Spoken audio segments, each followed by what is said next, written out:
Dios los bendiga a todos mis hermanos, espero que se encuentren muy bien. Seguimos con la segunda parte con el tema honra a tu padre, a tu madre cuando aún no se lo merezcan. Empezamos.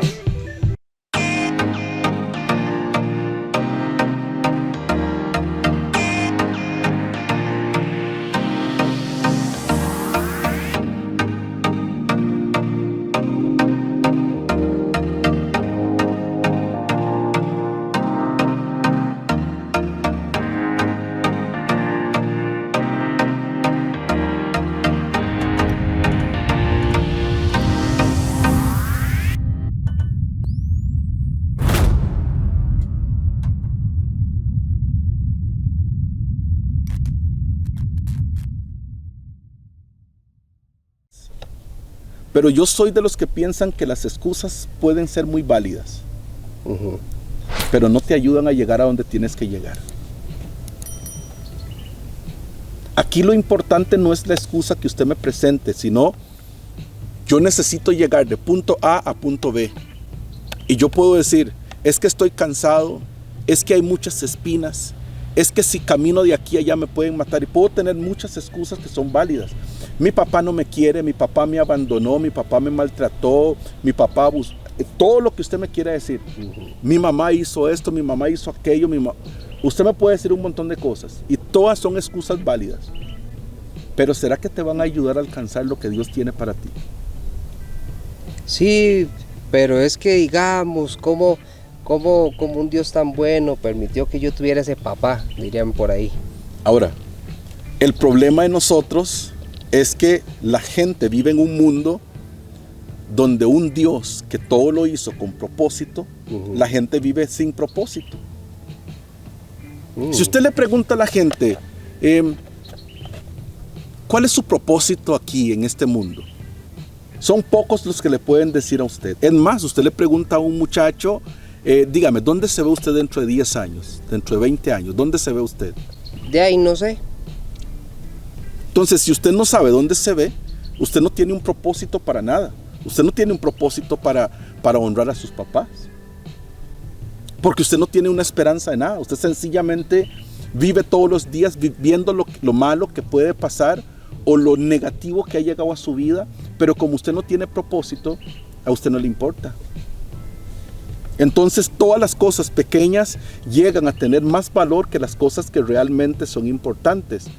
Ahora, voy a explicar esa parte porque si, por decirlo así, un atleta quiere ir a la Olimpiada, entonces él es un corredor de maratones. Maratones son como 42 kilómetros, si mal no recuerdo, como 42 kilómetros. Entonces él dice, yo quiero ir a la Olimpiada. Él se sienta y él tiene que empezar a montar un plan de trabajo para llegar a la Olimpiada. Sí. Vamos a decir que su papá se llama Dolor. ¿Verdad? Ok. Entonces, él le establece, bueno, para yo llegar a la Olimpiada, yo tengo que correr esos 42 kilómetros en 2 horas, por decirlo así. Yo no sé en cuánto lo corren, pero sé que anda por ahí, 2 horas y algo, digamos, ¿verdad? 2 horas. Entonces tengo que correr esa maratón en 2 horas. Entonces, el primer día que se levanta, en primer lugar dice, tengo que levantarme a las 4 de la mañana para empezar mi día de ejercicio porque tengo que empezar a correr. Okay. Se levanta a las 4 de la mañana, pero cuando él se despierta a las 4 de la mañana, el primer dolor con el que él se topa es con tener que quitarse la cobija porque a las 4 de la mañana tal vez está lloviendo o tal vez está nevando o tal vez se levantó a las 4 de la mañana y no le rindió el sueño. Ese es el primer encuentro con papá dolor, ¿verdad? Él tiene 2 opciones. O él dice, papá dolor es incómodo, pero lo necesito vencer a papá dolor. Okay. Se levanta, se pone sus tenis y se pone todo lo que tiene que ponerse y empieza a estirarse, vuelve a toparse con papá dolor, porque los primeros movimientos en la mañana siempre son un poco dolorosos, ¿verdad? Entonces esa mañana él se levanta y él vence papá dolor en el calentamiento. Entonces empieza a correr. Primer kilómetro. Y el primer kilómetro siempre es difícil porque los músculos y todo empieza a circular. Y tal vez uno ni llega a ese kilómetro. Tal vez ese primer kilómetro es de lucha, ¿verdad? Sí, claro. Ya terminas el primer kilómetro, 2 kilómetros, 3 Bien kilómetros. ahogado. Pero resulta que entre más kilómetros va recorriendo usted, papá dolor se hace más fuerte, ¿verdad? Sí. Llegan los ácidos en su cuerpo, empiezan a moverse en los músculos y empieza usted tal vez a tener arratonamientos. En el proceso de los arratonamientos usted tiene que seguir adelante. Después le dan cólicos, después le dan vómitos. Le da todo un proceso de cosas, pero usted tiene que ir venciendo todas ellas para ir alcanzando la meta. Tal vez en el proceso usted le dan ampollas en los pies, dependiendo de las tenis, y tantas cosas le pueden ir pasando en el Caídas. camino, pero usted no se rinde porque su objetivo es llegar a la Olimpiada. Esa es su meta, llegar a la Olimpiada. El dolor que usted está pasando es grande, la agonía, el sacrificio, y cada día que usted se levanta es un poco más, cuesta un poco más, pero en el proceso de que cuesta un poco más, usted va asimilando un poco más. Cuesta más y va a llegar al punto en donde o usted se rinde o usted pasa al otro nivel. Entonces cuando usted pasa al otro nivel, ya usted sigue avanzando y va a alcanzar la meta, que es, logro los 42 kilómetros, entonces lo logro en cierto tiempo y lo que me queda ahora es ir acondicionándome un poco más para alcanzar lo que realmente necesito, que es esos 42 kilómetros en X tiempo. ¿Cuál va a ser el premio después de todo el sacrificio? Llegar a la Olimpiada y tal vez ponerse una medalla en la Olimpiada. Sí. ¿Verdad? Esa medalla en la que usted está pensando que usted va a ganar en la Olimpiada, esa es la bendición que Dios dice que hay para usted cuando usted honra a ese papá que no lo merece. Nosotros tenemos la mala costumbre o el mal concepto de pensar que las cosas son por méritos. Hay cosas que no son por méritos, son porque son. Dios nos permite a nosotros tomar decisiones. ¿Con quién te vas a casar? Dios te permite tomar, ¿verdad? Sí. Y de cada 100 matrimonios, ¿cuántos llegan a envejecer juntos? Ya, tal vez un 5%. Tal vez un 5% llegan, o menos. O menos, tal vez llegan a envejecer juntos, porque esa es una decisión que Dios le permite a usted tomar. Dios no le permite a usted escoger su familia, Dios escoge su familia para usted. Dios no le permitió a usted escoger a sus papás, Dios los escogió para usted. Y usted me va a decir, pero ¿cómo es que Dios va a hacer eso y me va a escoger esos papás? Lo que pasa es que Dios tiene un propósito para usted. Y el propósito para que usted se prepare para llegar ahí y ser efectivo en lo que Dios tiene para usted, usted necesita levantarse a las 3, 4 de la mañana, esté nevando, esté lloviendo, como sea, y empezar a emprender una carrera porque usted se está preparando para una maratón de 42 kilómetros. Entonces, si usted no tiene un sacrificio grande, usted nunca va a llegar a correr esos 42 kilómetros y mucho menos soñar con ponerse una medalla. Si nosotros entendiéramos que nuestra vida tiene propósito y cada obstáculo que viene, y la vida es como un campo de entrenamiento en donde vendrán obstáculos de acuerdo al propósito que hay con nosotros. Vemos a un José que un día está con una túnica de colores que significaba honor, significaba prestigio, significaba jerarquía. Es vendido por sus hermanos como esclavo y llega a la casa de Potifar como esclavo. Después de ser el preferido de su papá, llega a ser esclavo. Él podía haberse deprimido y pudiese echado a morir ahí. Y se pierde. Pero dice la palabra que él trabaja fuerte. Y dice que los días que José estaba ahí, la casa de Potifar nunca estuvo en mejores condiciones. Tanto así que él se dio cuenta que Dios estaba con José Potifar, y lo puso como mayordomo. Sí. Ahora, el mayordomo, la gente piensa que el mayordomo solo era el jefe de la casa. Si Potifar no tenía hijos al cual heredar su casa, el mayordomo era el heredero. Como Eliezer con Abraham. Exactamente. Eliezer con Abraham. Entonces, vean la honra que él recibió porque él estaba honrando. Entonces él va y termina en la cárcel. Después de estar en esa posición, termina en la cárcel. Pero está en la cárcel y sigue honrando a Dios en medio de todas las cosas. Usted no honra a sus papás porque ellos merecen la honra. Usted honra a su papá porque eso agrada a Dios. Al final del día, la honra es para Dios. Ellos no lo merecen, pero Dios sí lo merece. Y dice que honrelos porque eso es agradable para Dios. Qué buena esa, claro. Entonces él, a través de la honra que él tiene para Dios, Dios lo saca de la cárcel y él termina siendo el segundo en el reino en Egipto. El segundo. Entonces, los hermanos de José, que fueron los que lo vendieron, por él haber mantenido la honra, haber guardado su corazón, Dios los atrajo a él. Y había un sueño que él les había contado, que ellos iban a inclinar delante de él. Ajá. Y su papá y su mamá y todo el mundo. Y lo odiaban más bien. Y lo odiaban más bien por eso. Terminó cumpliéndose. ¿Por qué? Porque él honró. Él, cuando la esposa de Potifar intentó acostarse con él, él dice, ¿cómo podría yo hacer esto contra Dios? Él no estaba hablando de Potifar, ¿cómo podría yo hacer tal grande pecado contra Dios? A nosotros no nos explicaron el concepto de lo que es honra.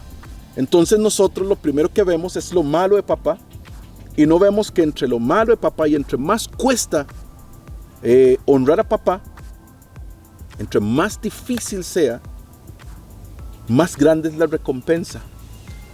Porque entre más grande el propósito con usted, más grandes van a ser las adversidades para que usted llegue a ese propósito. Pero Dios necesita que, al igual que David, si usted se fija, David empezó a honrar, que cuando él llega y él se mete en la cueva de Adulán, con los abandonados, los deudores, los desechados y toda esa gente que no valía nada para la sociedad, entra David a ese ambiente donde nadie valía nada. Y cuando nosotros vemos, sale de ahí David con sus valientes. Entonces los mismos desechados llegaron a ser los valientes de David. Y cuando David llega a ser rey, David tenía los hombres más leales en toda la historia de la humanidad. Porque eso fue lo que sembró. Eso fue lo que sembró. Él sembró honra, sembró lealtad, y él estaba cegando esto en esta ocasión. Qué bueno. Vemos que una vez David está sentado y David dice, qué ganas de tomarme un vaso de agua de aquella fuente que estaba allá. Y era la fuente donde estaban los filisteos.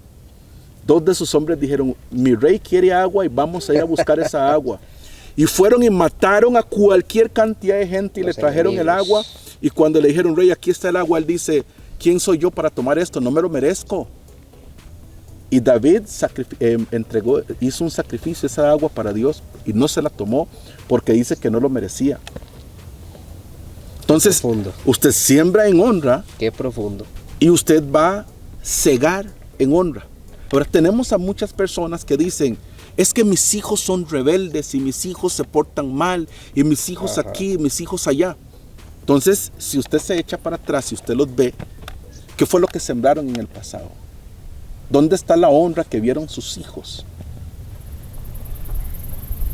Qué buenas, claro. Si sus hijos no vieron honra, oiga, no van a dar honra. porque no pueden dar lo que no tenían. Y si usted sembró, yo siempre trato de explicarle a la gente, si usted agarra una semilla y usted lo tira en la tierra fértil, y usted se va, entonces usted sigue caminando. Pasa el tiempo y usted no regresa. Usted no recuerda que usted tiró esa semilla. Ok. Pasa mucho tiempo. ¿Qué pasa con esa semilla, Josué? Comienza a germinar. Se revienta. ¿Por qué? Si usted no se acuerda de la semilla. Sí, pero igual es el propósito de la semilla, germinar, crecer, desarrollarse. Pero recuerde, usted solo lo tiró y se fue. Sí, pero igual no importa.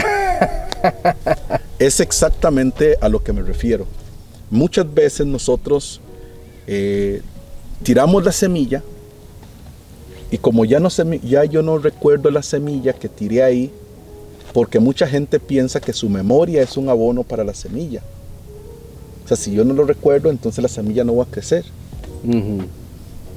Ni su memoria, ni su presencia se requieren para que crezca esa semilla. Lo único que necesita esa semilla es estar en tierra fértil.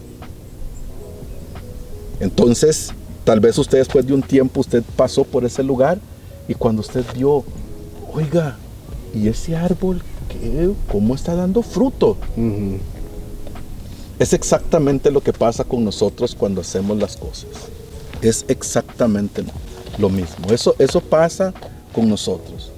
Por la vida vamos haciendo cosas y se nos olvida que todo lo que nosotros sembramos va a pasar algo. O sea, mientras esté en tierra fértil, ella va a germinar, va a crecer, va a reproducir y un día ese fruto le va a alcanzar. Y eso es precisamente lo que Dios nos quería evitar a nosotros. Entonces, yo tengo unos padres que no fueron buenos padres. Yo, el primer paso de honra a mis padres es para mí. Dios no le hizo una promesa a los papás a través de la honra que usted va a dar. Él dijo, si usted los honra, usted va a ser bendecido. Ahora, mi pregunta para usted y para todos, ¿a qué se refería Dios?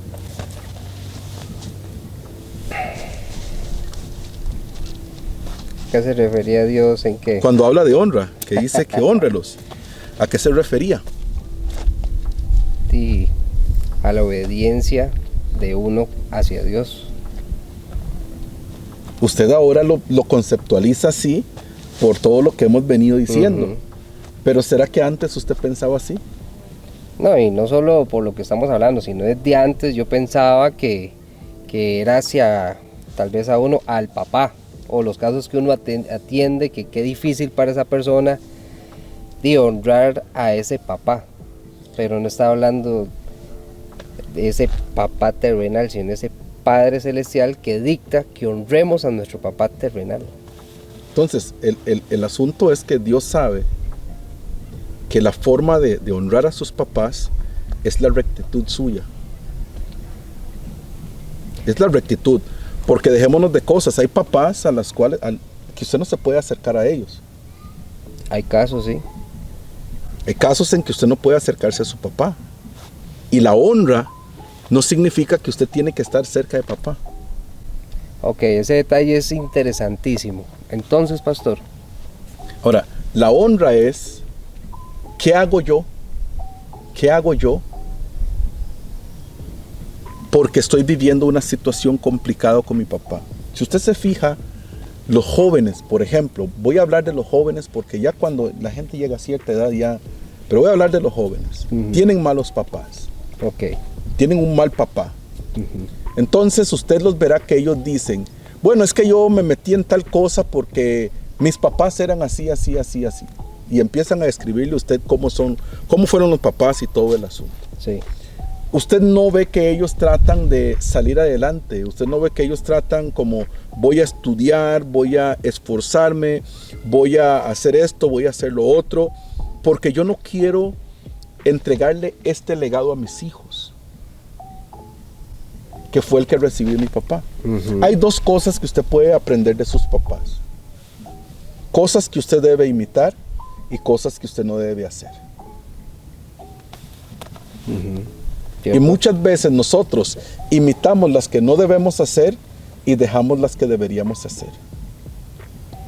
Y suena irónico porque esos hijos o hijas dicen detesto a mi papá como es él, y al final van siendo una copia exacta de papá. Es correcto. Entonces, estoy criticando algo, pero estoy haciendo exactamente lo mismo. Y hasta más. Entonces, ¿quién es peor? ¿Usted o su papá? En ese caso uno diría que yo. Es precisamente lo que Dios hablaba. Dios, por ejemplo, en el caso de David, él honraba, respetaba a Saúl por la unción de Dios que estaba puesto sobre Saúl. Por el rey. Por la investidura que había sido puesta por Dios sobre él.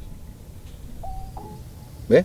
Entonces, muchos hijos andan en maldición y no pueden recibir la bendición porque odian a muerte al papá, que es el que puede transferir esa bendición generacional y entregárselo.